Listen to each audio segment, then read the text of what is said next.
அப்படி எனக்கு ரம்ஜானு பக்ரீத்ரா மயிரே ஆமாண்டா ஏதோ ஒன்றா விட்டு தோலாடா எவனாவது உன் பக்ரீத் ஃப்ரெண்ட் இருப்பானு தெரியுமா முஸ்லீம் ஃப்ரெண்டு அவனுக்கு ஃபோன் பண்ணி வந்து பாத்தீங்கன்னா பிரியாணி ரெடி பண்றா மாப்பிள போன் எடுத்து பண்றா நீங்க ஒருத்த மாட்டிட்டான்டா இரா இவனை கூப்பிடுவோம் ஹலோ பாய் சலாம் அலைக்கும் பாய் வாலைக்கும் சலாம் பாய் பாய் இன்னைக்கு பக்ரீத் ஏதோ பார்த்து கவனிப்பீங்களா ஏய் நான் முஸ்லீம் இல்லடா கிறிஸ்டியனு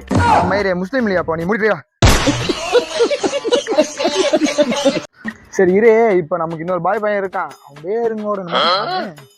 கபீர் பாய் அவனை பிடிச்சி இன்னைக்கு வந்து அவன்கிட்ட இருந்து பிரியாணி வாங்கிடலாம் ஒரு நிமிஷம்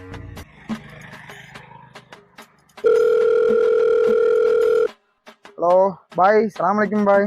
நினைக்கலாம் இன்னைக்கு ஒரு கூப்பிடுறான் வலைக்கம் சலாம் பாய் சொல்லுங்க பாய் ஒண்ணுமில்லைங்க பாய் இன்னைக்கு பக்ரீத்து நமக்கு எப்பயும் போல போன வருஷமும் என்ன சொன்னீங்கன்னா ரம்ஜானுக்கு அப்போ கேட்டப்போ ஒரு பக்ரீத் அப்போ பிரியாணி தரேன் நீங்க இப்போ பக்ரீத்து வேணுங்க பாய் பிரியாணி இருக்குங்களா பாய் வீட்டுல எல்லாம் ஊருக்கு போயிட்டாங்க உங்களுக்கு இந்த பக்ரீத் இல்லைன்னா அடுத்த ரம்ஜானுக்கு உங்களுக்கு பிரியாணி கன்ஃபார்ம் அப்ப பிரியாணி இல்லைன்னு சொல்ற நீ ஏன்டா நீங்களே எதுக்குடா முஸ்லீம் ஃப்ரெண்ட் இருக்கிறீங்க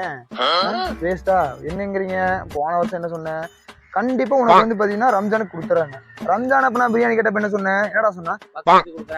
பக்ரீத் அப்ப இப்ப கேட்டா என்னங்கிற அடுத்த ரம்ஜானுங்கிற ஏன்டா டே உங்ககிட்ட ஒரு பிரியாணி வாங்க எங்க உயிரே போக போலடா கடைசி வரைக்கும் வந்து பாத்தீங்கன்னா என்கிட்ட எனக்கு ஒரு பாய் ஃப்ரெண்ட் இல்லைன்னு வச்சுக்கிறேன்